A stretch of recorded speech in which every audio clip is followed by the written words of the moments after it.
Hello, everyone, and welcome.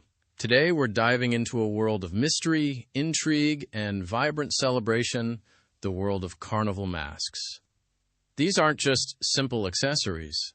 They're steeped in history, culture, and a healthy dose of rebellious spirit. From the gilded streets of Venice to the energetic parades of Mardi Gras, the carnival mask has played a powerful role in shaping traditions and allowing us to explore different facets of ourselves, hidden safely behind a facade. But where did these enigmatic objects originate? What's the story behind the anonymity they provide? Let's embark on a journey through time and discover the captivating origins of the carnival mask.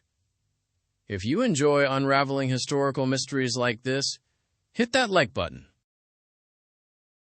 Our story begins long before the elaborate festivals we know today. The roots of masking can be traced back to ancient rituals and ceremonies. Think back to prehistoric societies, where shamans and priests would don animal skins and carved wooden masks to connect with the spirit world. These weren't just costumes. They were tools used to embody deities, ancestors, or animal spirits. Through these masks, individuals could transcend their ordinary identities and access a realm of power and magic. They were integral to harvest celebrations, hunting rituals, and funerary rites. Imagine the power of transformation these early masks represented, a bridge between the human and the divine. Ancient Greece offers another fascinating glimpse into the early use of masks. In the theater, masks weren't just about hiding an actor's face. They were essential tools for conveying character and emotion to a large audience. Tragedy and comedy each had distinct mask styles, easily recognizable even from the back rows. The masks amplified the actor's voice, acting almost like a megaphone. More importantly, they allowed a single actor to play multiple roles, quickly switching characters by simply changing masks. The mask became synonymous with the theatrical art form itself, a symbol of transformation and storytelling. Which Greek play do you think used masks the best? Let me know in the comments. The Roman Empire continued the theatrical tradition, adapting Greek plays and masks to their own tastes. But the Romans also introduced masks into other areas of life, including funerary processions. Elite families would create wax masks of their deceased ancestors, which were then worn by actors in the funeral procession. This was a powerful way to honor the family lineage and connect the present generation to its past.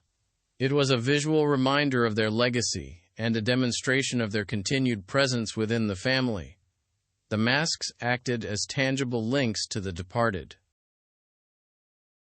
Moving into the Middle Ages, we see masking taking on new forms, often intertwined with religious festivals and folk traditions. The Festival of Fools, a raucous celebration held during the Christmas season, allowed clergy members to mock their superiors and indulge in satirical performances. Masks were frequently used to conceal identities during these events, enabling participants to engage in playful rebellion without fear of retribution. The anonymity offered by the mask empowered them to challenge authority and express dissenting opinions, if only for a brief period of sanctioned chaos. The Commedia dell'arte, a form of Italian improvisational theater that emerged in the 16th century, significantly shaped the evolution of the carnival mask. This vibrant and often bawdy form of entertainment featured stock characters, each with a distinctive mask that represented their personality and social role. Think of Arlecchino, Harlequin, with his colorful patchwork costume and mischievous demeanor, or Pantalone, the wealthy and miserly old man with his hooked nose mask. These masks weren't just coverings. They were instant identifiers, providing audiences with a shorthand understanding of each character's motivations and behaviors. Now, let's focus on Venice, a city inextricably linked to the history of carnival masks. The Venetian Carnival, which reached its peak in the 18th century, was a period of unrestrained revelry and social leveling. For weeks leading up to Lent, Venetians from all walks of life would don masks and elaborate costumes, blurring the lines between social classes and allowing for a temporary suspension of societal norms. The mask offered a shield of anonymity, fostering a sense of freedom and encouraging playful interactions that would be unthinkable in everyday life. Several iconic Venetian mask styles emerged during this golden age of Carnival. The bauta, a white mask with a distinctive square jawline, was a popular choice for both men and women, often worn with a black cloak and a tricorn hat. The moretta, a small oval mask covered in black velvet, was favored by women and held in place by a button clenched between the teeth. The medico della peste, or plague doctor mask, with its long beak, wasn't originally intended for Carnival. It was worn by doctors during outbreaks of the plague, the beak filled with herbs to supposedly ward off disease. However, it became a haunting symbol of the period and was later adopted as a carnival mask. Beyond Venice, masking traditions flourished in other parts of Europe. In Switzerland, the Klausjagen, Nicholas Chase, involves masked figures parading through villages, creating a cacophony of noise to drive away evil spirits. In Spain, the Carnival de Laza features masked figures known as peliqueros, who wear fearsome masks and bells, symbolizing the power of nature and the transition from winter to spring. Each region developed its own unique masking traditions, reflecting local beliefs, customs, and historical events. The influence of African masking traditions on carnival celebrations in the Americas is undeniable. Enslaved Africans brought with them rich cultural practices, including the use of masks in rituals, dances, and storytelling. These traditions were often adapted and integrated into existing European carnival celebrations, creating vibrant and syncretic forms of cultural expression. The masks served as a powerful means of preserving cultural identity and resisting oppression. Mardi Gras in New Orleans is a prime example of this cultural fusion. The crews, social organizations that organize and participate in the parades, often incorporate masks and costumes that reflect a variety of influences, from European court traditions to African spiritual practices. The colors of Mardi Gras, purple, green, and gold, are said to represent justice, faith, and power, respectively. Throwing beads, doubloons, and other trinkets from the floats is a tradition rooted in generosity and good-natured competition.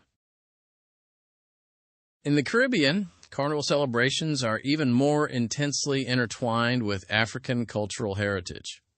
In Trinidad and Tobago, for example, the Maz, masquerade, is a central element of the festival, featuring elaborate costumes, rhythmic music, and vibrant street performances.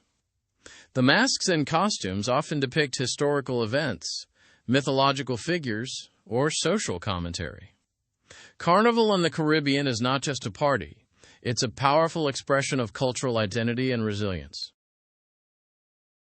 The use of masks in carnival traditions often served as a form of social satire and political commentary. The anonymity provided by the mask allowed individuals to poke fun at authority figures, challenge social norms, and express dissenting opinions without fear of reprisal. This element of social critique is a recurring theme throughout the history of carnival masks, from the medieval Festival of Fools to modern-day Mardi Gras parades.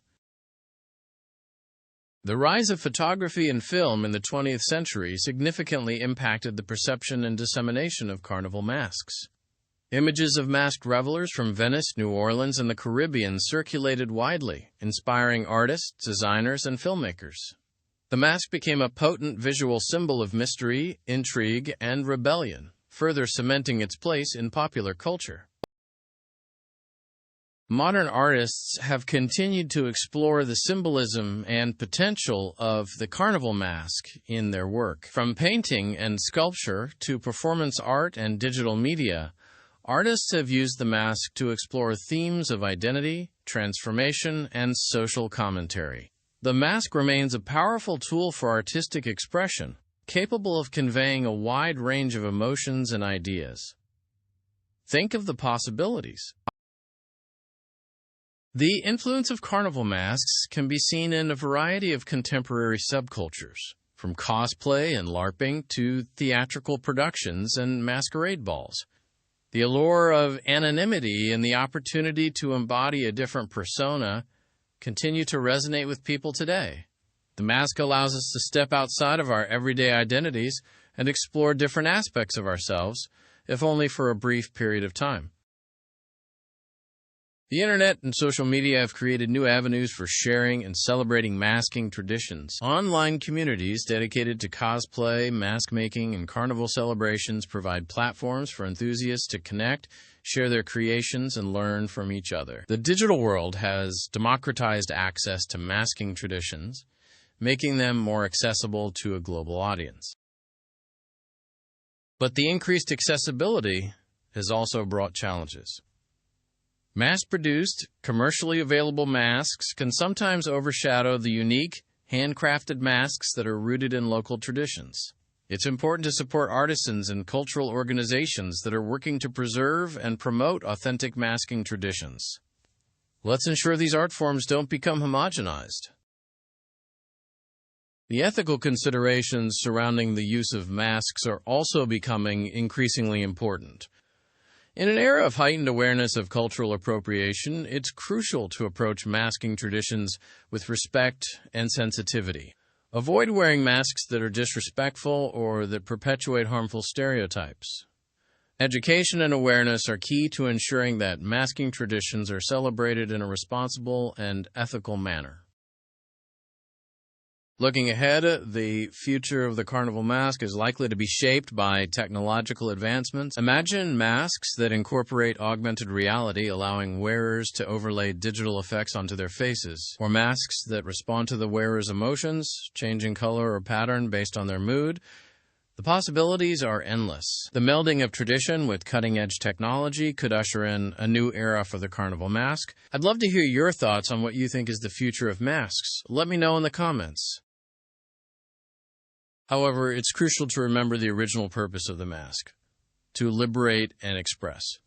As technology advances, we must ensure the core values of anonymity, creativity, and social commentary remain at the heart of the tradition.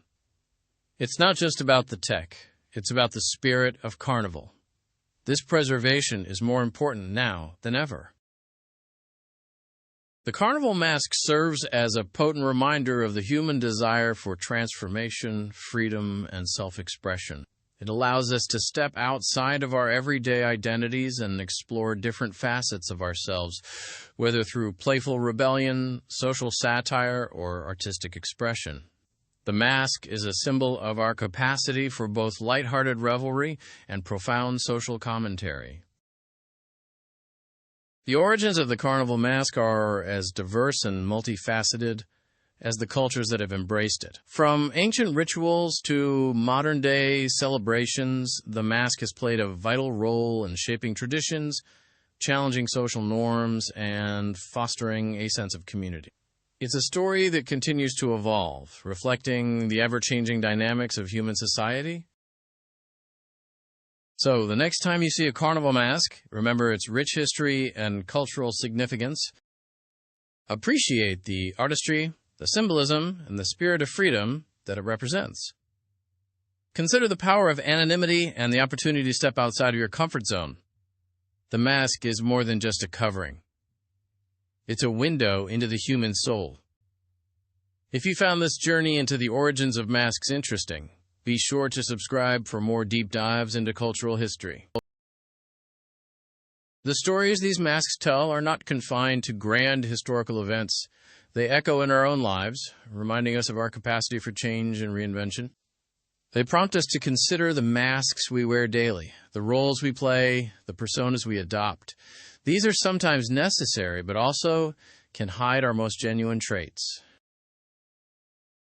Ultimately, the carnival mask encourages us to examine the complexities of identity, both individual and collective. It asks us, who are we when we are hidden? What do we dare to say when no one knows our name? And how can we use this freedom to create a more just and equitable world?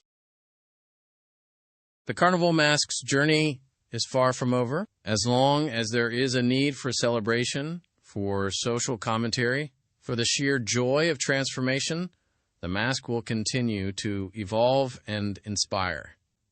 It's a testament to the enduring power of human creativity and the universal desire for self-expression.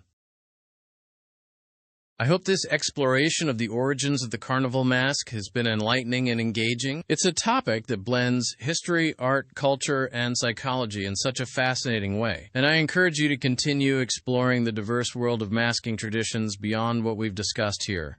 There is so much more to discover. Thank you for joining me on this journey. I hope you've enjoyed learning about the rich history and cultural significance of carnival masks. Remember to like this presentation if you found it informative, and subscribe for more explorations of fascinating historical topics. Your support helps me create more content like this. Now, I'd love to hear from you. What are your favorite examples of masks in culture, either current or historical? Which mask or masking tradition fascinates you the most and why? Let's continue the conversation in the comments below. I'm eager to hear your thoughts and insights.